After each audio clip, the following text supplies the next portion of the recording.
बच्चों कल हमने क्या देखा था तो कि Geiger masters experiment and J Thomson's plum pudding model. हाँ, समझ में आया कि नहीं? यस, बिल्कुल सिंपल था वो तो, और आना ही था। और क्यों ना आए, क्योंकि आपको मैंने पढ़ा दिया था और आपने पढ़ लिया बिल्कुल सही से। Geiger masters experiment. अच्छा, सबसे पहले थोड़ा सा रिवीजन ले लेते हैं, क्या हमने पढ़ा और क्या हमें आना चाहिए आज के लेक्चर से पहले। तो हमने जो बच्चों कल पढ़ा वो था चैप्टर नंबर 12 का इंट्रोडक्शन, जिसका नाम है एटम्स।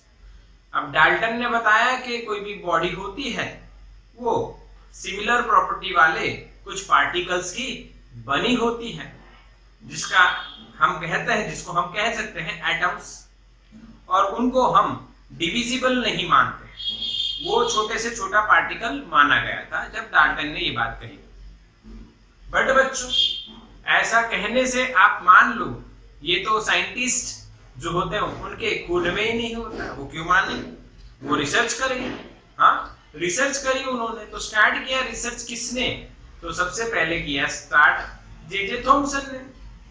अब जे थॉमसन जो थे उन्होंने देखा कि भाई जो एटम है अंदर, कोई भी ऑब्जेक्ट ले लो, कोई भी एलिमेंट ले लो, वो अपने टेम्परेचर के हिसाब से कुछ ईएम वेव्स जनरेट करते रहते हैं कंटिन्यूअसली या डिसकंटिन्यूअसली। अलग अलग एलिमेंट अलग अलग तरह से जनरेट करते हैं। तो ये जो वेव्स निकल रहे हैं, इसका मतलब अंदर कुछ प्रॉपर्टीज ऐसी होनी चाहिए, कुछ चीज ऐसी होनी चाहिए एटम के अंदर जिससे ये काम हो रहा है। तो उन्होंने अपना रिसर्च स्टार्ट किया। तो बच्चों, जो जे थॉमसन है उन्होंने रिसर्च कर ली बढ़िया से कि भाई रिसर्च के हिसाब से क्या देखा उन्होंने देखा कि भाई ये जो एटम है इसमें कंटिन्यूअसली पॉजिटिव चार्ज डिस्ट्रीब्यूटेड होना चाहिए और नेगेटिव चार्ज उसमें हर जगह पे बीच की तरह। जैसे कि प्लम पुडिंग मॉडल की बात थी तो वाटरमेलन मॉडल भी उसको बोलते हैं, तो वाटरमेलन के हिसाब से उन्होंने वो मॉडल बताया। पर क्या वो मॉडल सही था बच्चों? तो नहीं, बिल्कुल सही नहीं था, गलत था। क्योंकि उसको इलेक्ट्रोस्टैटिक मंजूरी नहीं देता है। इलेक्ट्रोस्टैटिक कहता है भाई ये गलत बात है, ऐसा मत कर, ऐसी अरेंजमेंट हो ही नहीं सकती प्लस और माइनस की। फिर न्यूटन भी कहता है अगर आप लोग ऐसी अरेंजमेंट कर रहे हो तो फोर्स लगेगा तो एक्सेलरेट मोशन होगा। तो ये गलत है भाई, स्टेबल अरेंजमेंट नहीं हो सकती वाटरमेलन की। तीसरी बात, मैक्सवेल ने कहा अगर मोशन हो रहा है, एक्सेलरेट मोशन हो रहा है, तो जो चार्ज पार्टिकल है वो ईएमएफ जनरेट करेंगे, तो अगेन ये स्टेबल नहीं हो सकता। यानी तीन जो बेसिक रूल्स और लॉस थे उसके हिसाब से अपने जो जे थॉमसन थे उनका मॉडल कैंसिल हो गया। पर जे थॉमसन को हमें याद रखना है। क्यों याद रखना है? क्योंकि उन्होंने एटम की जो रेडियस है उसका अंदाजा लगाया 10⁻⁻10 मीटर, यानी कि 1 एंगस्ट्रॉम जितनी होती है। इसीलिए उनको हमें याद रखना है। We have to give some respect. Okay, उसके बाद आगे बढ़े तो उनके एक स्टूडेंट आए, स्टूडेंट का नाम था रदरफोर्ड ने बच्चों क्या किया, क्लोज चेंबर में, ब्लैक चेंबर में स्कैटरिंग का एक्सपेरिमेंट किया। सही है कि नहीं बच्चा? क्लियर दिख रहा है? वहां वाईफाई इश्यू था थोड़ा बहुत, ठीक है। अब आपको फिर से वही कहानी में कहा आए हम लोग?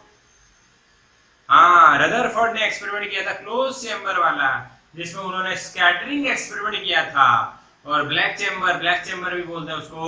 तो उसमें एक्सपेरिमेंट करके उन्होंने बताया कि अल्फा पार्टिकल स्कैटर होता है बच्चा एयर के पार्टिकल से स्कैटर हो जाता है। ऐसा देखा उन्होंने। ये देख के उन्होंने सोचा कुछ ना कुछ तो गड़बड़ है। क्या गड़बड़ है वो पता करते हैं, ये एटम है कैसा, वो जांचते हैं। तो उन्होंने एक एक्सपेरिमेंट डिजाइन किया। अपने 2 नमूनों को पकड़ा, गंगू मंगू। 2 नमूने कौन थे? गंगू और मंगू। गंगू मतलब गाइगर, मंगू मतलब मास्टर। तो एक्सपेरिमेंट आया गाइगर मासडन एक्सपेरिमेंट, बहुत बढ़िया एक्सपेरिमेंट। एक बिस्मथ जो सोर्स है अल्फा पार्टिकल का कितनी एनर्जी पे, 5.5 मेगा ईवी पे, वो अल्फा पार्टिकल निकालता है, उसका बीम बनाने के लिए ब्लॉक्स रखे, कौन से एलिमेंट के ब्लॉक्स रखे, मैसेज फास्ट, जल्दी से मैसेज करो, यस। जहां बिया का आंसर आ गया है, जहां बिया का आंसर आ गया है और बिल्कुल सही उसने आंसर दिया है। क्या दिया है, लीड या लेड, सही जवाब। लीड के पास ऐसी प्रॉपर्टी होती है कि वो अल्फा पार्टिकल को एब्जॉर्ब कर लेता है, जिससे क्या होता है, आसपास ऐसे लीड ब्लॉक्स लगा दिए तो वो जो अल्फा पार्टिकल से जो वो यानी यहां से बीच में से निकल जाएंगे, बाकी एब्जॉर्ब हो जाएंगे, तो बीच में से सीधे जाएंगे, एक बीम क्रिएट होगा और वो बीम जाके इसके साथ कोलाइड होगा गोल्ड फॉइल। गोल्ड फॉइल कितनी थी वो फॉइल, फॉइल पतली होती है 2.1 इंटू 10⁻⁻⁷ मीटर, बहुत पतली रखी, उससे कोलाइड हुई और स्कैटरिंग हुआ। इस स्कैटरिंग का एक्सपेरिमेंट का रिजल्ट क्या क्या आया, तो रिजल्ट हम लोग डिस्कस करते हैं, पहले भी किया है। गाइगर मासडन एक्सपेरिमेंट के बारे में बात करें तो जो रिजल्ट और ऑब्जर्वेशन था उनका, दो बढ़िया ऑब्जर्वेशन थे। पहला, ग्रेटर देन 1 डिग्री पे स्कैटर वाले अल्फा पार्टिकल्स बहुत कम थे, कितने थे, 0.14%, और ग्रेटर देन 90 डिग्री पे स्कैटर होने वाले अल्फा पार्टिकल कितने थे, 1 आउट ऑफ 10⁻⁴, 1 आउट ऑफ 10⁻⁴। सही है, नहीं ये गलत है, ये 8,000, यस। अच्छा, और अप्रोक्सीमेटली 180 डिग्री पे कितने जा रहे थे, 1 आउट ऑफ 10,000, 10⁻⁴। यानी ये दो ऑब्जर्वेशन गाइगर मास्टर ने किए एक्सपेरिमेंट से, और अपने टीचर किसके पास गए, रदरफोर्ड के पास गए या रुथरफोर्ड बोलते हैं, जो आप बोलो बच्चों। तो उन्होंने देखा, फिर एक्सप्लेन किया,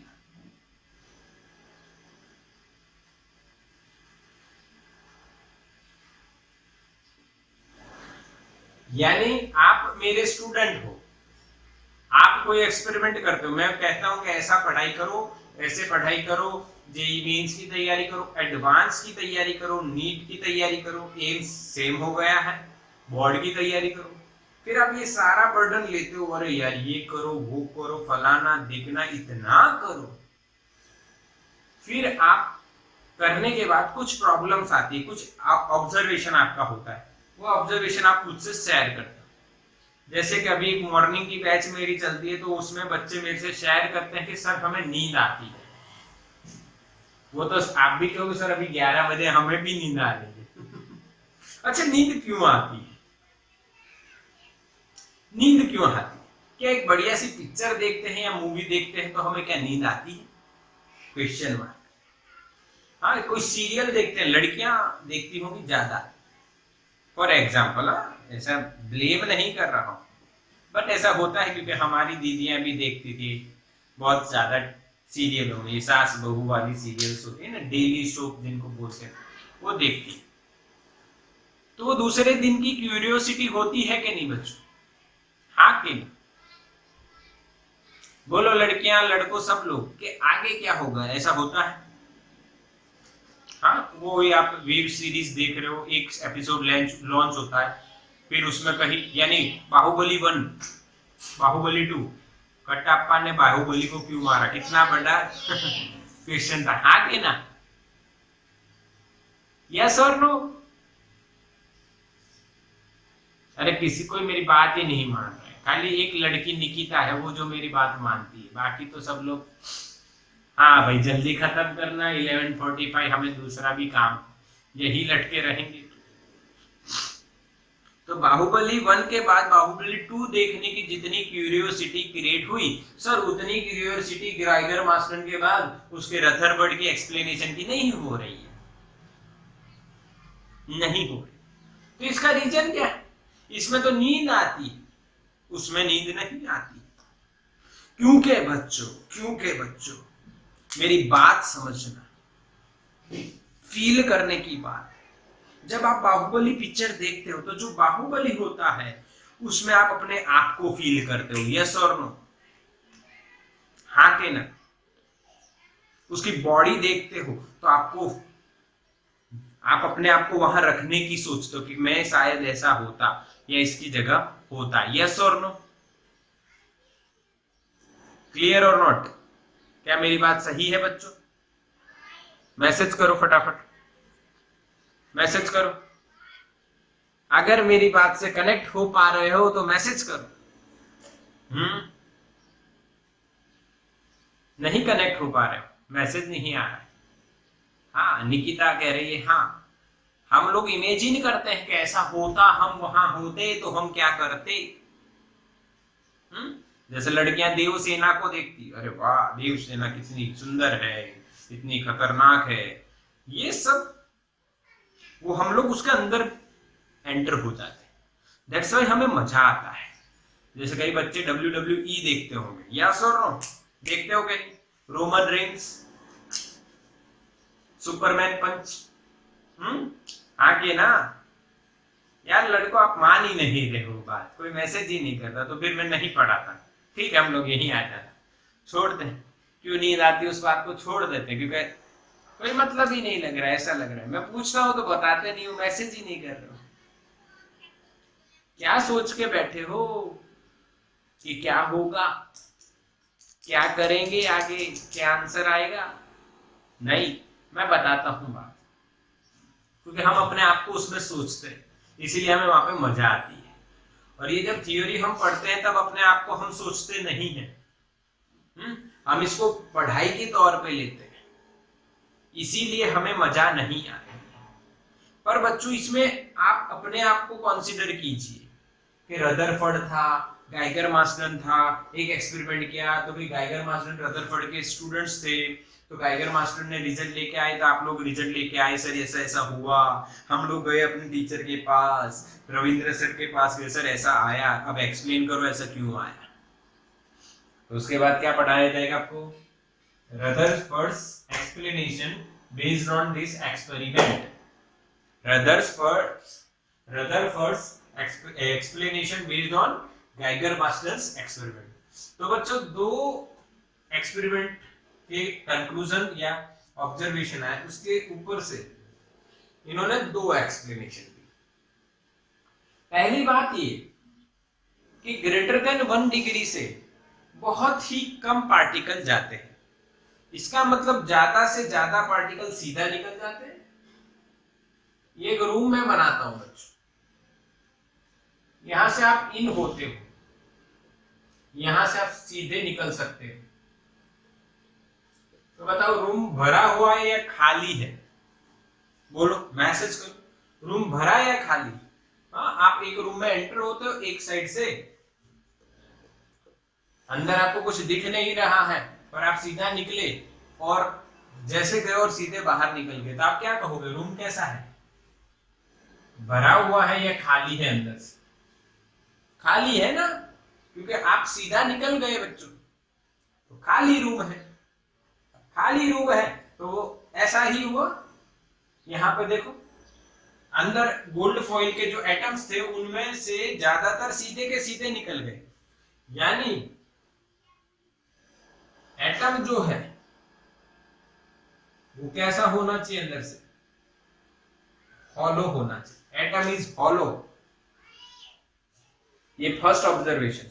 बिकॉज मोर देन 1 डिग्री पे स्कैटर होने वाले पार्टिकल्स की जो नंबर है, संख्या है, वो बहुत कम, इसीलिए सारे सीधे निकले, तो अंदर से खाली होगा एटम। दूसरी बात ये वाली इंपॉर्टेंट, तो भाई दूसरी वाली जो बात है कि 1/10,000, तो इसकी मतलब की बात ये है कि ये पूरा मैं एटम आपको डिजाइन करके बताता हूं। ये सेंटर है, यानी ज्यादातर सीधे निकल रहे हैं भाई, कोई मुड़ना नहीं चाह रहा है क्योंकि उनको कोई दिक्कत नहीं हो रही। बट जो सेंटर के पास से जा रहा है वो 180 पे मुड़ के वापिस आ रहा है, ऐसा हुआ। अच्छा, कौन जा रहा है सेंटर के पास? अल्फा।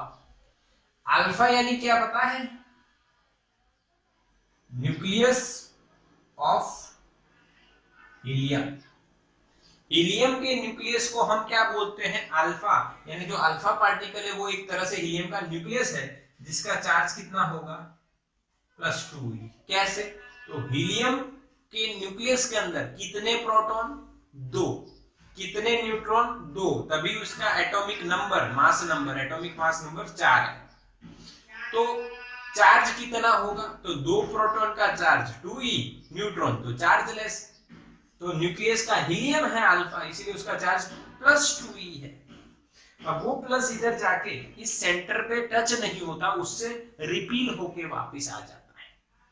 यानी जो सेंटर है बच्चों,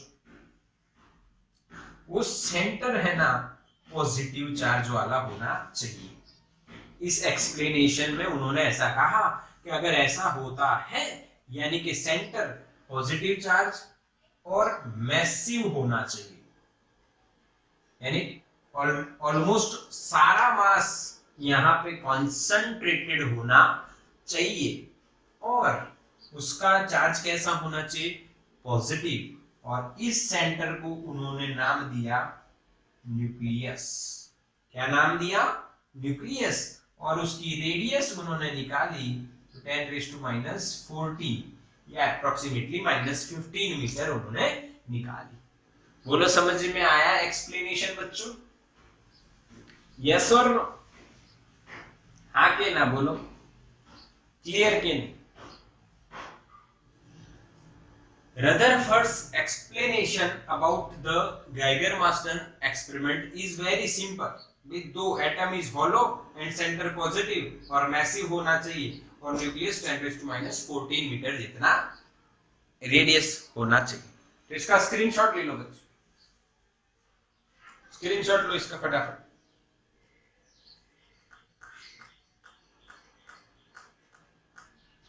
चलो डन।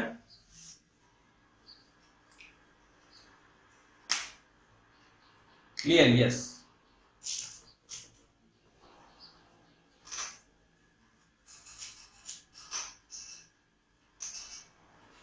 तो अब एक्सप्लेनेशन के साथ उन्होंने ट्रेजेक्टरी डिस्कशन भी की। ट्रेजेक्टरी क्या होता है बताओ? What is trajectory? Projectile motion में देखा था आपने ट्रेजेक्टरी, आके ना? तो यहां पे हमारा डिस्कशन आता है बच्चों ट्रेजेक्टरी ऑफ अल्फा पार्टिकल, यानी जो अल्फा पार्टिकल है उसकी ट्रेजेक्टरी कैसी होती है, ये हमें समझना है। What is the trajectory? ठीक, तो बच्चों किस तरह से समझेंगे हम ट्रेजेक्टरी के बारे में? तो सीधा हिसाब बच्चों इस तरह से होगा, ध्यान से समझना है, थोड़ा सा ध्यान से समझिए, बढ़िया से समझिए आप कि भाई ट्रेजेक्टरी का मतलब क्या होता है, वो समझ। तो भाई ये न्यूक्लियस मान लेते हैं हम लोग, जिसका चार्ज कितना है? Ze। अब यहां से ये इसका सेंटर की लाइन होगी, सेंटर में से पास होती हुई लाइन। यहाँ पे एक अल्फा पार्टिकल आ रहा है ऐसे, यहाँ पे दूसरा आ रहा है ऐसे, यहाँ पे तीसरा आ रहा है ऐसे, चौथा ले लो, बहुत सारे। क्या ये सारे सीधे सीधे निकलेंगे? हाँ के ना? मैसेज करो कि यार सीधे नहीं निकलेंगे। क्यों नहीं निकलेंगे पता है? क्योंकि देखो अल्फा पार्टिकल का जो चार्ज होता है वो +2e होता है और इसका चार्ज होता है प्लस जेडी। अब दो चार्ज पार्टिकल है एक दूसरे से कुछ दूरी पे होंगे, जैसे ये आ रहा है इसके नजदीक आएगा तो प्लस और प्लस के बीच में कुछ फोर्स लगेगा जिसे हम कूलम्बियन कुलम्बियन क्या बोल रहा था, कूलम्बियन रिपल्सिव फोर्स कहते हैं। जो आप लिखते हो F repulsive force, F is equals to 1 upon 4 pi epsilon naught K Q1 Q2 upon R square। इधर बच्चों आप देखोगे तो 1 upon 4 pi epsilon naught तो है, Q1 की जगह आप 2e या Zd लिख सकते हो और Q2 की जगह आप 2e लिखोगे अब अपॉन R square। क्या मेरी बात समझ में आ रही है बच्चों? हाँ, यहाँ पे आप क्या कह सकते हो, force is proportional to 1 upon R square. जैसे डिस्टेंस बढ़ेगा वैसे ही फोर्स कम हो जाएगा। अच्छा, अब यहाँ पे समझने के लिए एक और बात यहाँ पे आएगी जिसका नाम है इम्पैक्ट पैरामीटर। क्या है ये? Impact parameter. अब ये क्या आया तो बाद में देखते हैं, वो बाद में देखते हैं, पर मैं आपको यहां पे बताता हूं, देखो समझो।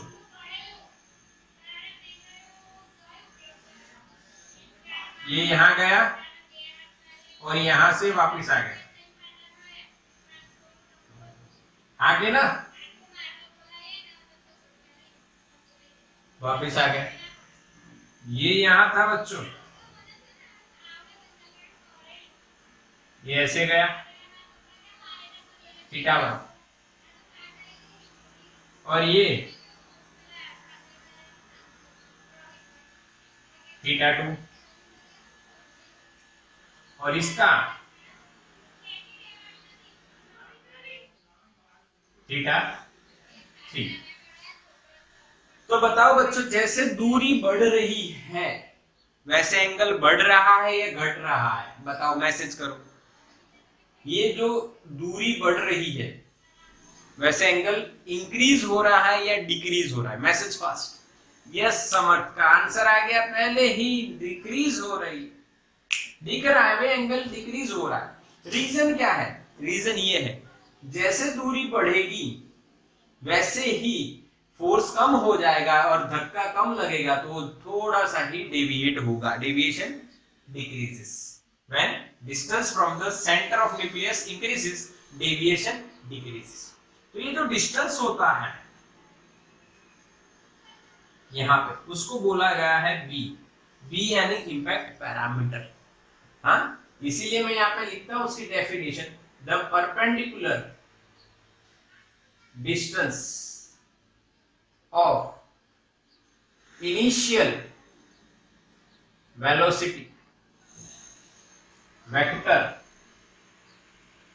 of alpha particle from the center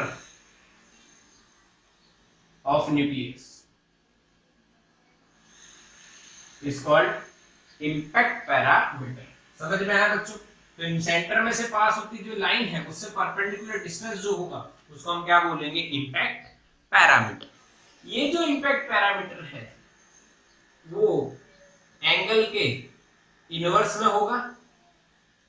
जैसे बच्चों डिस्टेंस बढ़ेगा वैसे एंगल कम होगा, तो we can write theta is proportional to 1 upon B, यानी inversely proportional to B. Yes और नो? हाँ के ना? What is the unit of impact parameter? Tell me fast, what is the unit of impact parameter? शायद पूछ ले, शायद पूछ। Unit of impact parameter meter. Nikita का आंसर बिल्कुल सही है, क्योंकि डेफिनेशन देखो, द डिस्टेंस और द परपेंडिकुलर डिस्टेंस। बच्चों कोई भी डिस्टेंस होगा उसका यूनिट मीटर ही होगा, तो ये मीटर का डेफिनेशन के हिसाब से मीटर इसका यूनिट हो जाएगा। अब एक आईएमपी बात यहां पे कर लेते हैं। आईएमपी बढ़िया बात ये है बच्चों कि हम लोग यहाँ पे हेड ऑन कोलिजन की बात करेंगे और कोलाइजन आप जो बोल। Head on collision, head on collision क्या होता है? तो आपको मैंने बताया था दो बुल होते हैं, बुल फाइट आपने देखी होगी, दो bull head to head collide होते हैं।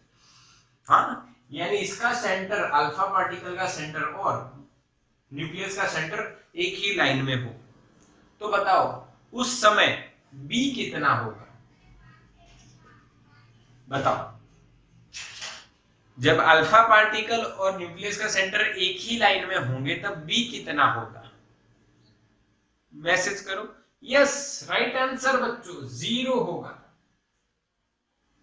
तो when impact parameter becomes 0 then the collision is called head on collision and theta कितना होगा उस पे? हेड ऑन कॉलिजन के दरमियान थीटा कितना होगा? फटाफट बता, जल्दी से, अप्रोक्सीमेटली कितना होगा?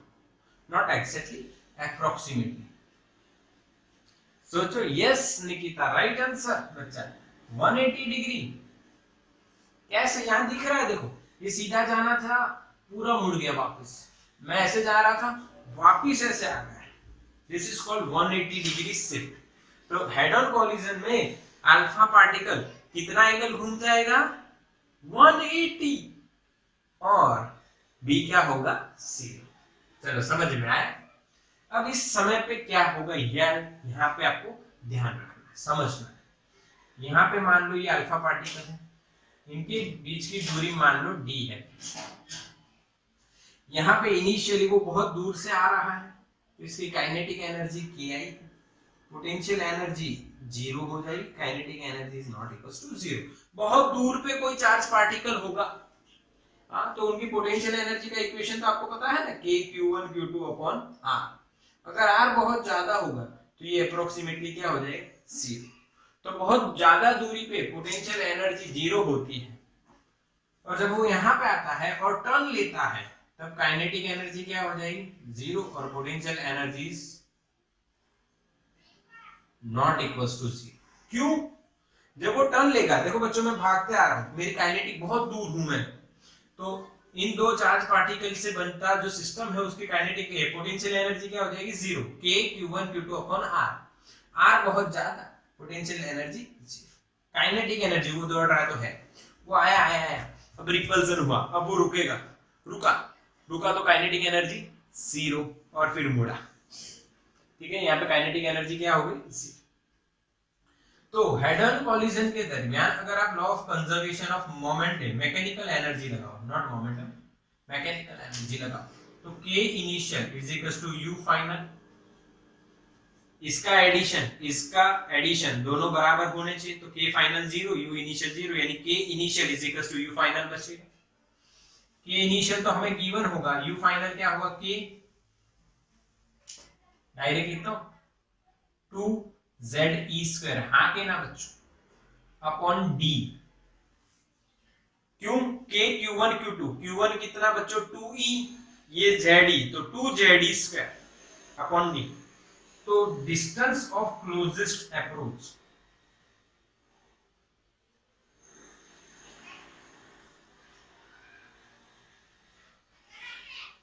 b बराबर क्या लिखोगे आप? k 2ze² divided by k initial. ये k कूलम्स कांस्टेंट है बच्चों, 9 × 10⁹ और ये वाला काइनेटिक एनर्जी, थोड़ा सा ध्यान रखिए, बाकी तो खत्म। समझ में आया? यानी कि इसकी काइनेटिक एनर्जी, देखो समझना है, बात आपको समझना है। यहाँ पे पॉजिटिव चार्ज का न्यूक्लियस है और मैं पॉजिटिव अल्फा पार्टिकल, मैं धीरे धीरे आ रहा हूँ आराम से काइनेटिक, तो यहीं से भाग लूंगा क्योंकि काइनेटिक एनर्जी कम है, और मेरी काइनेटिक एनर्जी बहुत ज्यादा है तो मैं ज्यादा नजदीक जा पाऊंगा। तो what is the distance of closest approach? जितनी काइनेटिक एनर्जी ज्यादा उतना ये डिस्टेंस कम, यानी बहुत नजदीक आ जाएगा। यस और नो? हाँ के ना बच्चों? क्लियर के नहीं? कंसेप्ट आया? हाँ के ना? यस, बिल्कुल सही, बिल्कुल सही से। इसका एक सम है वो गिनते हैं, पहले इसका स्क्रीनशॉट ले लो फटाफट। इसका एक सम है बच्चों, गिनते हैं। चलो हो गया।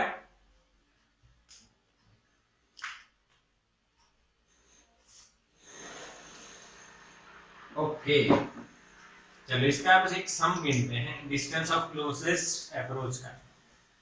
इम्पैक्ट पैरामीटर जब 0 होगा तभी आप फाइंड करोगे।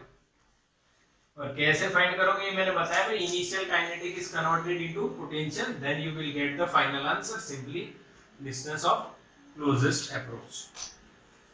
यानी ये हमारा जो एग्जांपल है सेकंड नंबर का वो गिनना है, समझना है। आओ एग्जांपल नंबर लगभग 12.2 है। उसमें एक अल्फा पार्टिकल है जिसकी, यानी कौन सा एक्सपेरिमेंट बोल दिया, GM experiment. One alpha particle is approaching with initial kinetic energy 7.7 mega eV with the nucleus of gold, that is Ze. Charge of the nucleus of the gold is Ze. Okay तो ये आएगा इससे और यहाँ से वापस चला जाएगा।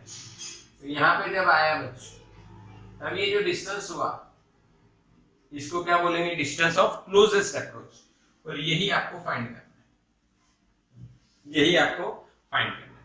तो आप लॉजिक क्या लगाओगे, लॉजिक वही लगेगा, डायरेक्टली भी लिख सकते हो या पूरा डिराइव भी करो। Law of conservation of mechanical energy लिखोगे, initial kinetic energy is converted final potential energy, initial kinetic energy is converted into final potential energy, initial kinetic energy is converted into final potential energy. What is final potential energy? K Q1 that is Ze, Q2 that is 2E, charge of alpha upon distance of closest approach is D.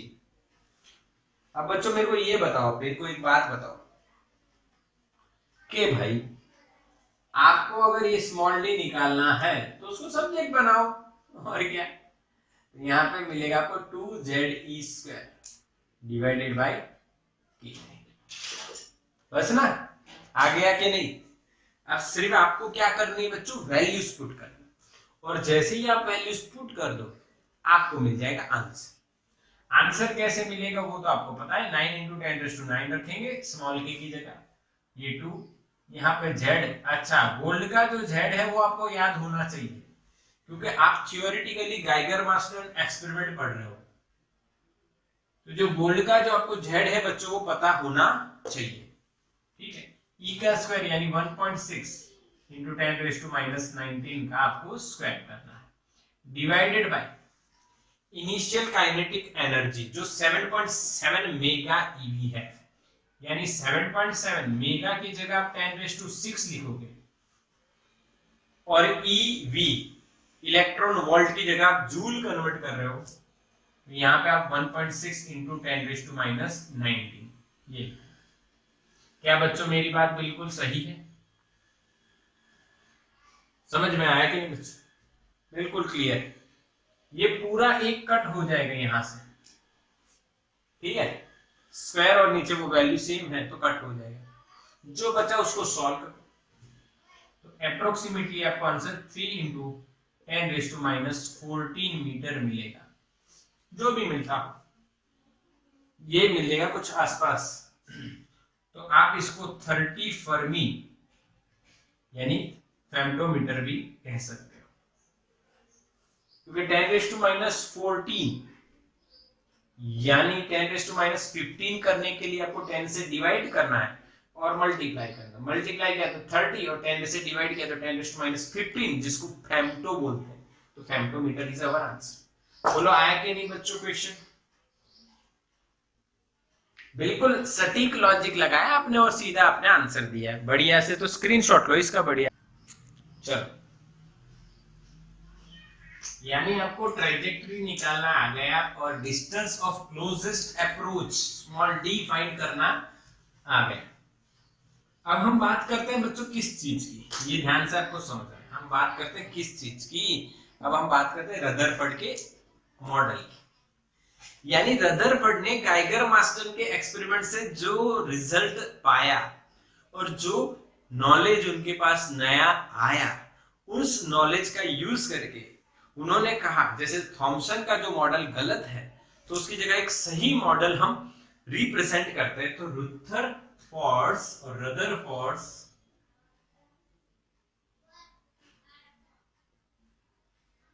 Atomic model,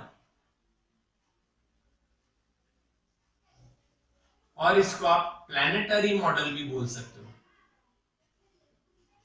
अच्छा, planetary model आया तो ये तो आप सुने हैं ना, planetary model क्या है? सन सेंटर में है और उसके आसपास सारे जो प्लैनेट्स हैं वो घूमते हैं, इसीलिए उसको प्लैनेटरी मॉडल बोलते हैं।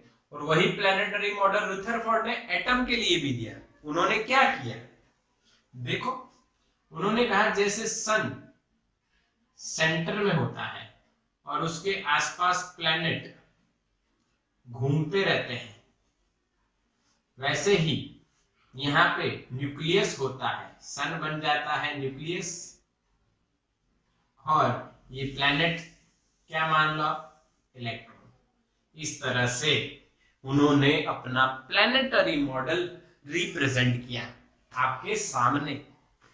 फील करना, कथा है ये, एक टाइप की स्टोरी चल रही कि भाई जे थॉमसन फेल हुए मॉडल बनाने में, फिर उनके स्टूडेंट रदरफोर्ड आए, उनको मॉडल बनाना था, सर को सही बताना था, कुछ सही रिसर्च करना था, तो उन्होंने अपने स्टूडेंट गाइगर मास्टर को एक एक्सपेरिमेंट करवाया अल्फा पार्टिकल वाला।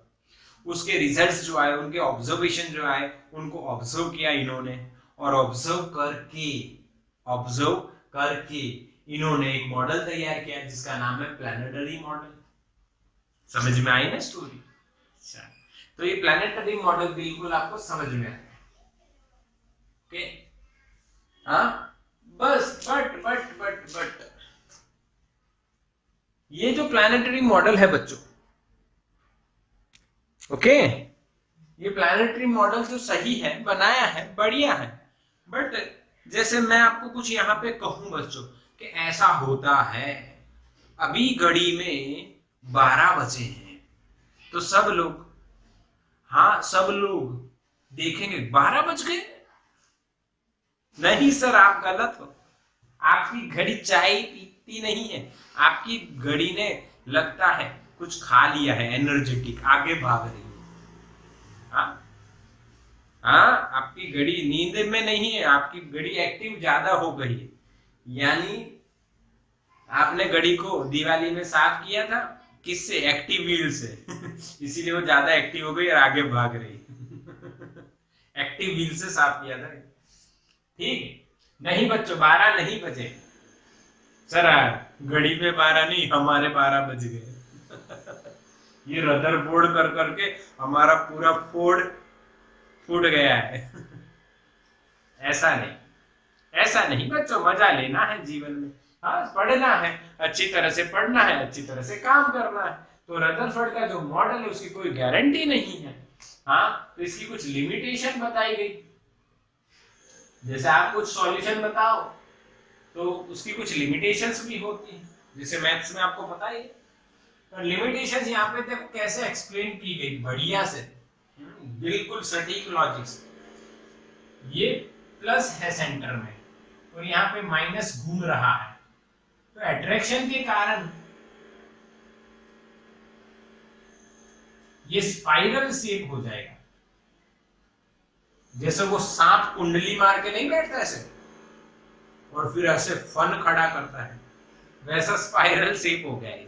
हाँ, ऐसे क्योंकि अट्रैक्शन होगा तो बच्चों ये एक ऑर्बिट में से दूसरी में नजदीक धीरे और फाइनली न्यूक्लियस के साथ जाके चिपक जाएगा, क्योंकि कूलम्स लॉ ऑफ अट्रैक्शन, वो जो इलेक्ट्रिक फोर्स है वो तो लगेगा।